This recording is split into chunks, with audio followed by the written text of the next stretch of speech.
ತಪ್ಪಟ್ಟು ಸರಿ ರಾತ್ರಿಯಂತೆ ಕಲ್ಲು ನೀರು ಮುಳುಗೋ ಬ್ಯಾಳಿಯಂತೆ ನಮ್ಮ ಉತ್ತಳ್ಳಿ ಮಾರಮ್ಮನವರು ಮಳ್ಳೂರು ಗುಡ್ಡದ ಮ್ಯಾಲೆ ಮತ್ತೊಂದು ಗುಡ್ಡ ಕುಂತವರಂತೆ ಕುಂತು ತನ್ನ ಭಾವನಾದ ನಂಜುಂಡೇಶ್ವರನನ್ನು ಯಾವ ರೀತಿ ಅತಿ ಪ್ರೀತಿಯಿಂದ ಕರೀತಾರವ ಅಂದ್ರೆ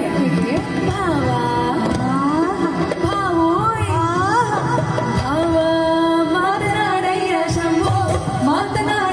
ಶಿವನೇ ಮಾತಿಗೆ ಮಾರೋಳಾದೆ ಪ್ರೀತಿಯುಳ್ಳರಸೆ ಮಾತನಾಡೋ ಮನನೆ ಮಾತನಾಡೋ ಶಿವನೇ ಮಾತನಾಡೋ